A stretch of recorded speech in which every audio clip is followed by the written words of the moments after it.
So I asked you what you're struggling with, and Jay has replied with a really good question. Now, I'm not going to read the entire question, but I'll get to the summary of it because it is pretty long.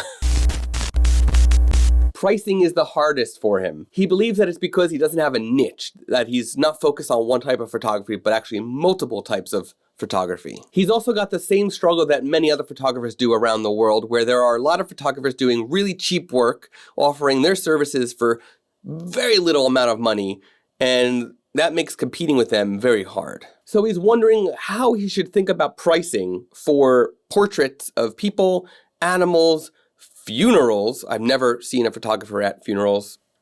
Okay. Weddings and cityscapes for businesses. That's a wide range of different photography services. When he says he doesn't niche down on his photography services, that's pretty much all over the place. Typically, when you hear somebody who says they're not niche, it's like a little bit of variation, but this is pretty far off from each other. I feel like he, like so many others, are overthinking their pricing so much. The first thing to do to figure out how to price yourself, no matter what type of photography it is this. First, do an audit of your local competition. See what they're charging for what. How much is their session? How much are prints? How much are digitals? Things like that. The second thing to do is to figure out how much money that you want to make from your photography business.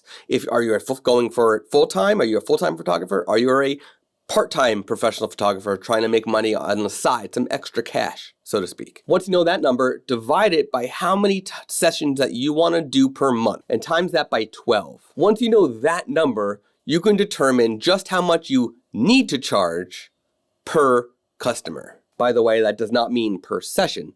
That means per customer. I'll get back to that in a moment. Now compare that to your competition.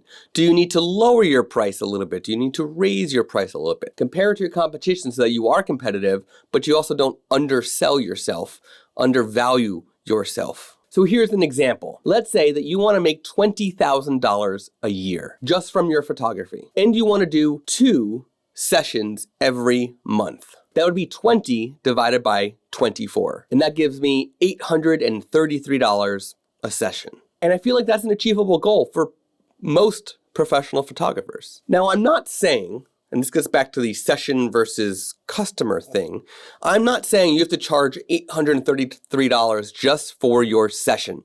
I'm saying that for that customer-specific session, in the end, you need to make $833. You could charge $300 for the session and then the $500 for the prints and get to that $833. You could charge $600 for the wedding and $200 for the prints and get to the $833. However you structure it, that's where you have to think about your competition. If your competition is charging $300 for their session, charge $300 for the session.